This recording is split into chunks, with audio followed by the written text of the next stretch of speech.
ታሪካችን ሲጀመር ስክሪኑ በጥቁርና ነጭ ሲከፈት አይኖቹን ላፕቶፑ ላይ ተክሎ በሐሳብ ተውጦ የሚጽፍን አንድ ወጣት እናያለን።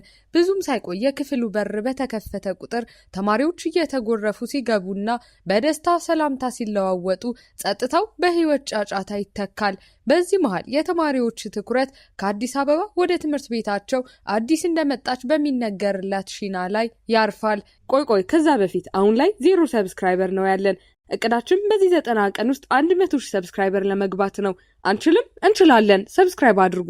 የሴቶች መንጋም ከበው የትኛውን ክለብ እንደምትቀላቀል በጥያቄ ያጣድፏታል። ሺና ከጓደኞቿ ጫጫታ ራሷን ላፍታ አላቃ ዙሪያዋን ስትቃኝ አይኖቹን ከእርሷ ላይ ሳይነቅል በዝምታ የሚመለከታት ታኒን ታስተውላለች። እርሷም የሁሉንም ግምት በመናድ በቀጥታ ወደ እርሱ ታመራለች። ሰላምታ ከሰጠችው በኋላ ታኒ መሆኑን ስታረጋግጥ የምትፈልገው ነገር አለ በሚል ትኩር ብሎ የሚመለከትበትን ምክንያት ትጠይቀዋለች። እሱም በለውሳስና በጭንቅ በሚሰማ ድምጽ ምንም ብሎ ሲመልስ ከበዋት የነበሩት ጓደኞቿ ታኒ ሲናገር ሰምተው እንደማያውቁ በመግለጽ መደመማቸውን በሹክሹክታ ይገልጻሉ።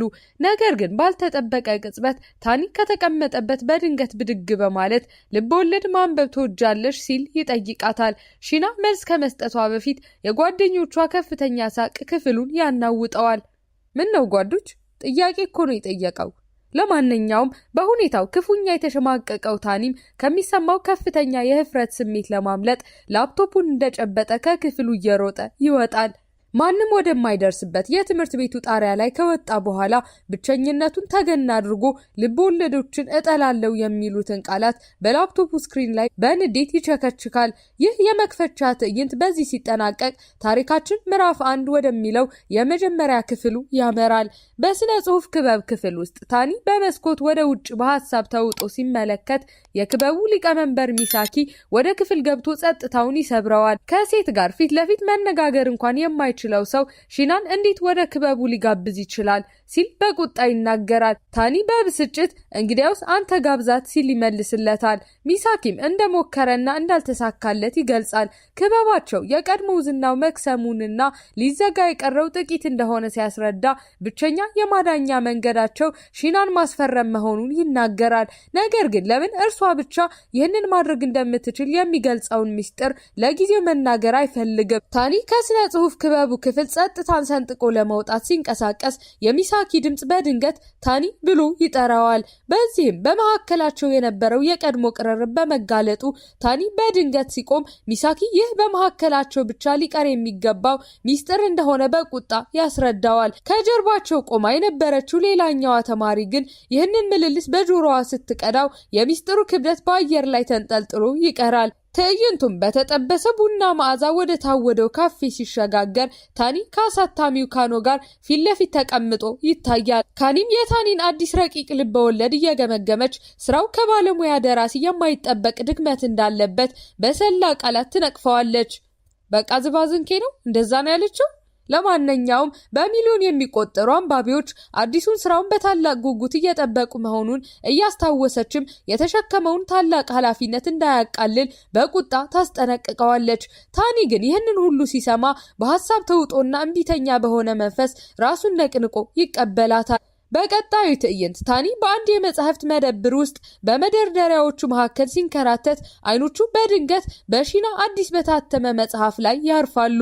ያንንም ገዝቶ ሆስፒታል ለምትገኘውና የታዋቂዋ ደራሲ የሺና ትልቅ አድናቂ ለሆነችው ታናሽ እህቱ ሂና ይዞላት ይሄዳል።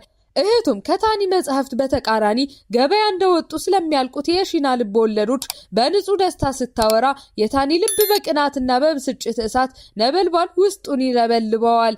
ወደ ቤት ሲመለስ እናቱ ከስራ ደክሟት ገና ስትገባ እሱ ዕቃ በማጠብ ላይ ሆኖ ያገኛታል። የራሱ መጽሐፍት ገበያ ላይ ባለመሳካታቸው እናቱ ይህን ያህል እንድትለፋ ማድረጉን ሲያስብ የጸጸት ስሜት እንደ ከባድ ሸክም ውስጡን ይጫነዋል።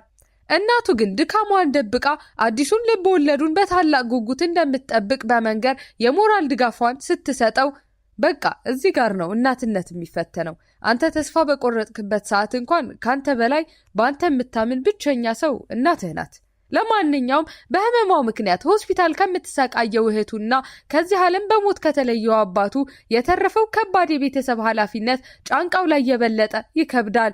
በስራ ክፍል ውስጥ ብቻውን ሆኖ ከመጽሐፍት መደርደሪያው ላይ አንድ ልብ ወለድ ሲያነሳ የታሪኩ ኃይልና ጥልቀት ልክ እንደተሳለ ሰይፍ ልቡን ሰንጥቆ ሲገባ ይሰማውና በገጾቹ ውስጥ ሙሉ በሙሉ ይሰምጣል። መጽሐፉን አንብቦ ከጨረሰ በኋላ ግን ላፕቶፑን ከፍቶ ስለራሱ ስራዎች የተጻፉትን ስፍር ቁጥር የሌላቸውን አሉታዊ አስተያየቶች ማንበብ ሲጀምር የራሱ ድክመትና የስነ ጽሑፍ ዓለም ያለው ጭካኔ በምሬት ይገለጥለታል። ትዕይንቱ እንደገና ወደ ስነ ጽሑፍ ክበብ ሲመለስ ቪዲዮውን እዚህ ድረስ ከተመለከታችሁ ተመችቷችኋል ማለት ነው። ቪዲዮውን ላይክ ቻናሉንም ሰብስክራይብ ማድረግ እንዳይረሳ እንላለን። ወደ ታሪካችን ከዚህ ቀደም ስሙን ስትሰማ የነበረችው ተማሪ ወደ ታኒና ሚሳኪ በመቅረብ ራሷን ናሩ በማለት ታስተዋውቃለች።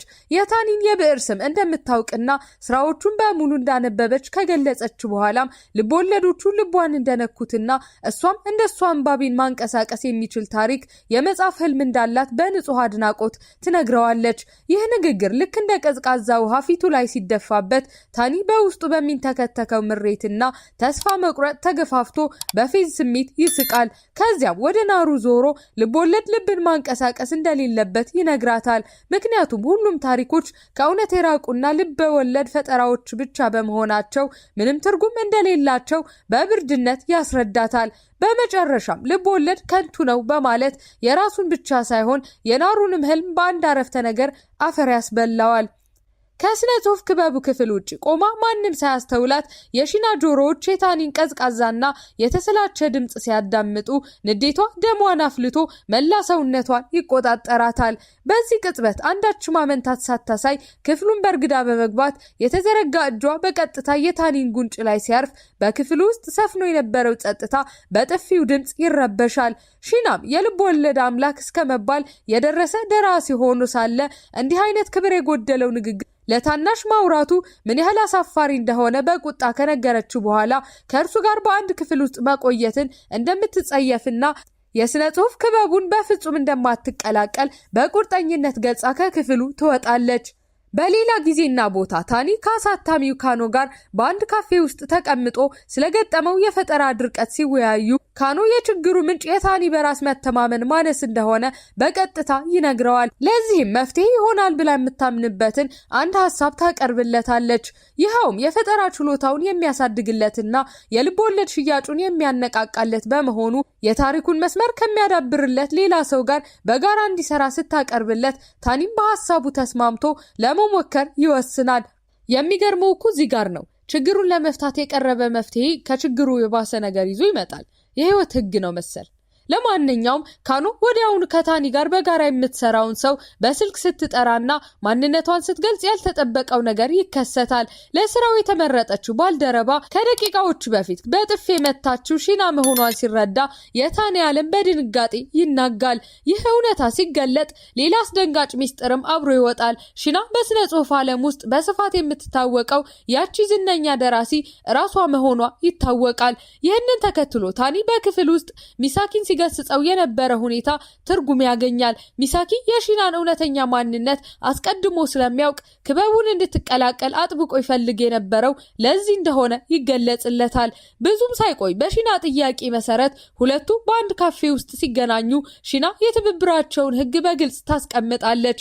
እርሱ ማድረግ ያለበት ብቸኛ ነገር እሷ በፈጠረችው የታሪክ መስመር መሰረት ታሪኩን መጻፍ ብቻ መሆኑን በማያሻማ ሁኔታ አጽንኦት ሰጥታ ትነግረዋለች። እውነት ለመናገር ይሄ ስራ ሳይሆን ጸሐፊነትን በኮፒ ፔስት መስራት ነው የሚመስለው።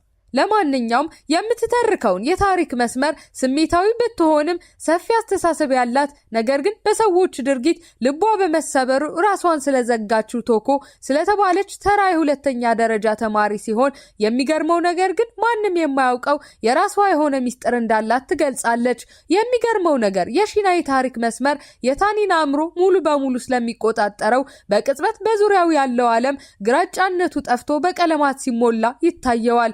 በዚህ ምክንያት ሺናን በተለየ እይታ ማየት ይጀምራል። ሺናም የታሪኩ መስመር በአራት ክፍሎች ለመክፈል እንዳሰበች ስታብራራለት ታኒ እንዲህ አይነት የታሪክ ሐሳብ ከዚህ በፊት በፍጹም ወደ አእምሮ መጥቶ እንደማያውቅ በመገንዘብ የሺናን ደራሲ እንደመሆኗ ያላትን ብቃት ያደንቃል።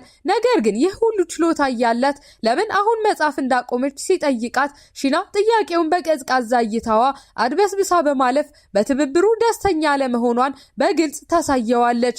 ታዲያ ዝነኛዋ ደራሲ ሺና ስራዎቹ በቅጡ ከማይሸጡለትና ስሙ ካልታወቀው ታኒ ጋር እንድትተባበር የሚያስገድዳት ምንድነው? ምክንያቱም የመጀመሪያ ልብ ወለዷን እንድታሳትም በማገዝ ትልቅ ውለታ በዋለችላት አሳታሚዋ ካኖ የቀረበላት ጥያቄ ስለሆነ ነው። ሺኖ እንደርሷ ያለ ስመጥር ጸሐፊ ከማይታወቅ ደራሲ ጋር መስራቱ ለዝናዋ እንደማይመጥን በማሰብ ሐሳቡን በጽኑ ብትቃወምም በውለታ ምክንያት ብቻ ለመስማማት ትገደዳለች።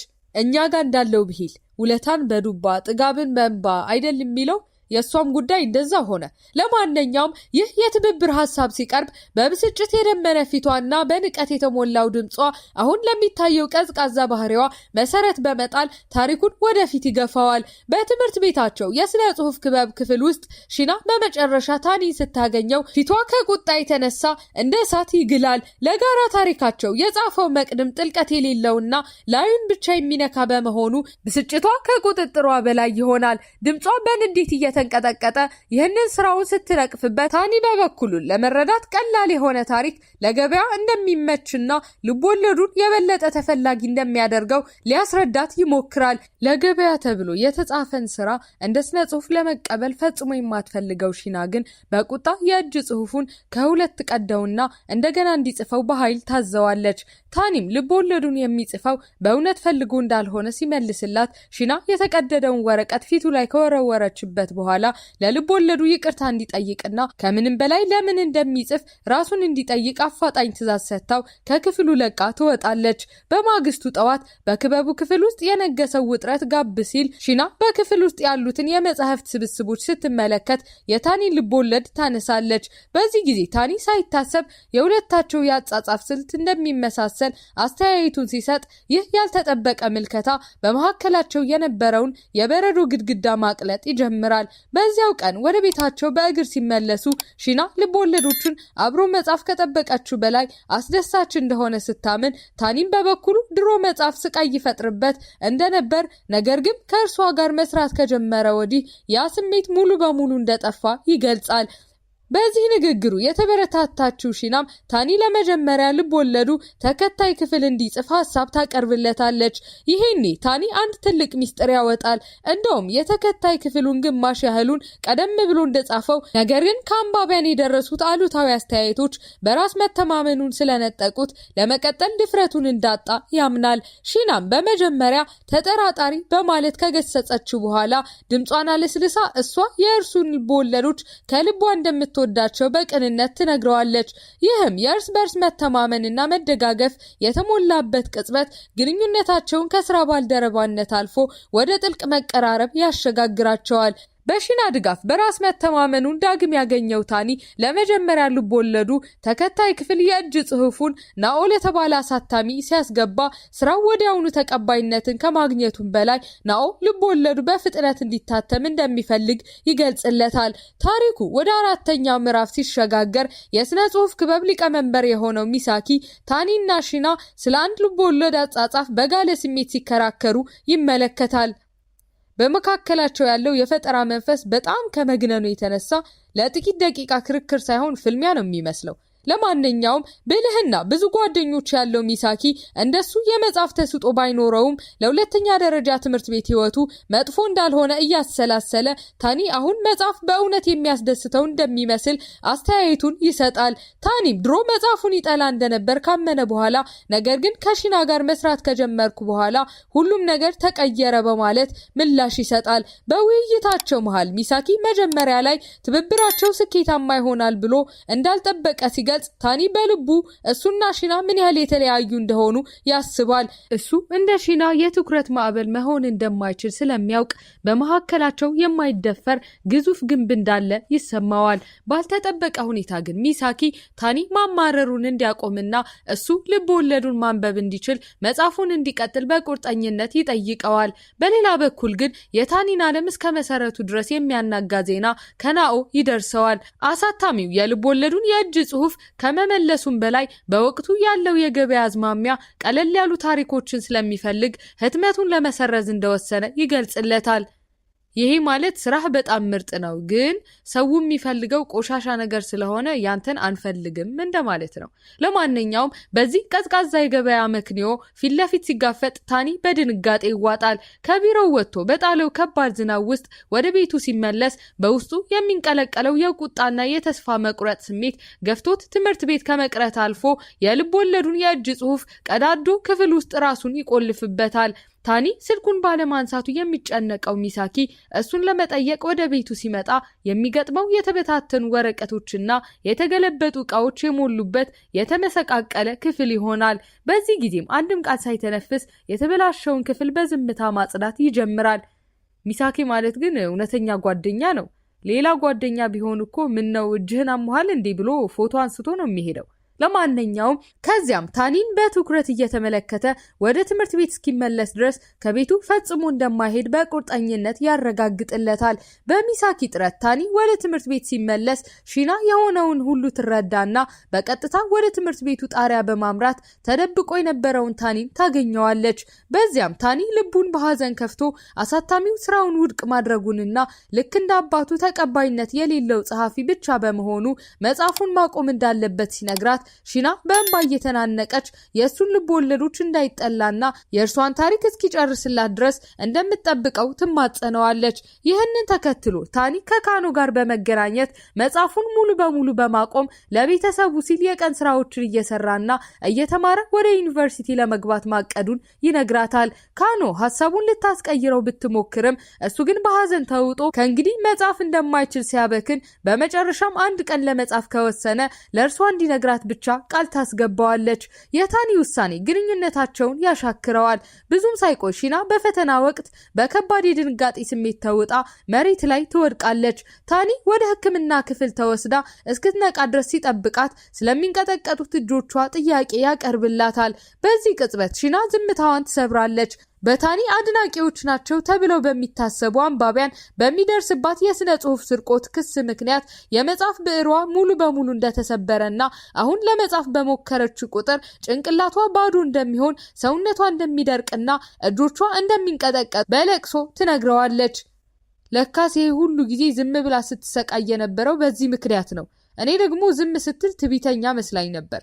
ለማንኛውም ይሄ ክስ ትምህርት ቤት እስከ መቀየር ቢያስገድዳትም ከሁሉ በላይ ግን የታሪኮቿን ነፍስ በመንጠቅ ከታኒ ጋር በጋራ የሚጽፉት የልብ ወለድ የመጨረሻው ክፍል ሳይጠናቀቅ እንዲቀር ያደርገዋል። በሆስፒታል ክፍል ውስጥ ሂና ታኒ የሺናን ችግር እንዲፈታላትና የጋራ ልብ ወለዳቸው እንዲያጠናቅቁ ትለምነዋለች። ይህ ልመና በልብ ውስጥ ሲብሰለሰል ከቆየ በኋላ ከእናቱ ጋር ከሆስፒታል በሚመለሱበት መንገድ ላይ ዕዳ ብቻ ትቶ በሄደው አባቱ ምክንያት አብራው በመኖሯ ትጸጸት እንደሆነ ይጠይቃታል። የእናቱ ምላሽ ግን ያልጠበቀው ሆኖ ይገለጣል። እንዲያውም የአባቱ ጽሑፍ በህይወቷ ውስጥ ምን ያህል ጥልቅ ስሜት እንደፈጠረባትና በጨለማ ጊዜያት ውስጥ እንዴት ድፍረት እንደሚሰጣት ትነግረዋለች። ይህ ንግግር በቅጽበት የታኒን አእምሮ ወደ ልጅነቱ በመመለስ እናቱ አንድ ልብ ወለድ እያነበበች ስታለቅስ ያያትን ቅጽበትና የአባቱን ቃል ያስታውሰዋል። ልብ ወለድ እያነበብክ ካለቀስክ ታሪኩ እድሜ ልክህን አትረሳውም። በዚህች ቅጽበት ለመጀመሪያ ጊዜ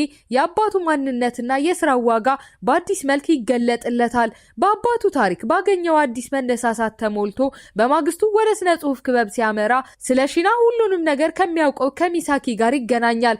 ሚሳኪ እሱን ከመጠበቅ ውጪ ምንም ማድረግ እንደማይችል፣ ነገር ግን ታኒ አንድ ነገር ማድረግ እንደሚችል ይነግረዋል። እንዲያውም የራሱ ድፍረት ሲጠፋ የታኒ ልብ ወለዶች በማንበብ ብርታት እንደሚያገኝ ሲገልጽለት የአባቱ የአንባቢያን ልብ መንካት የሚለው ሐሳብ ምን ማለት እንደሆነ ሙሉ በሙሉ ይገነዘባል። በዚህ መነቃቃት ወዲያውኑ ወደ ሺና ስልክ በመደወል የጋራ ልብ ወለዳቸው እንደሚቀጥሉ ከነገራት በኋላ በጽሑፎቹ ላይ ዳግም እምነት እንድትጥልበት ይጠይቃታል። በቃ ከዚህ በኋላ መካካድ የለም። እውነተኛው የፊልም አክሽን አሁን ነው የሚጀምረው። ለማንኛውም ታሪኩ ፍጻሜውን የሚያገኘው ታኒ ወደ ሺና በሙሉ ፍጥነቱ ሲሮጥ ምንም ነገር ቢፈጠር በድጋሚ አብረው እንደሚጽፉ ሲያረጋግጥላትና ሺናም በደስታ እንባ እየተናነቀች የልብ ወለዶች አምላክ ብላ በድጋሚ ስትጠራው ነው። የትብብራቸው ዳግም መጀመር በዙሪያቸው ያሉትን ሁሉ በአዲስ ተስፋ ያነቃቃል። ናሩ መጽሐፏን በኩራት ስትናገር ሚሳኪ የልብ ወለዱን አዲስ ምዕራፍ በደስታ ያነባል። በሆስፒታል ውስጥ እናቱ ለሂና እንደምትነግራት ታኒ ለመጻፍ ምርጡ ጊዜ ላይ በመሆኑ ጥያቄያቸው አልፎ አልፎ ይሆናል። በስራ ክፍል ውስጥ ታኒና ሺና ጎን ለጎን ተቀምጠው ሲጽፉ በመጨረሻም ታኒ ሺና የመደምደሚያውን ክፍል እንድትሞክር ሲፈቅድላት የፈጠራ መንፈሷ ሙሉ በሙሉ መመለሱን ያበስራል። የታሪኩ መጋረጃ ሲዘጋ የመጨረሻው ትዕይንት ሺናን ከመክፈቻው ላይ ለቀረበላት የታኒ ጥያቄ ምላሽ ስትሰጥ ያሳየናል። ልቦለዶችን እንደምትወድ እንዲያውም በህይወቷ ከምንም በላይ እንደምታፈቅራቸው በሙሉ ልቧ ስትገልጽ ይህ ቀላል የሚመስል ምላሽ የፊልሙን ማዕከላዊ መልእክት ያስተጋባል። ሐሳብ አስተያየታችሁን ኮሜንት ላይ ጻፉልን። እዚህ ጋርም የምትመለከቱትን ቪዲዮ ማየት እንዳትረሱ። ይመቻችሁ።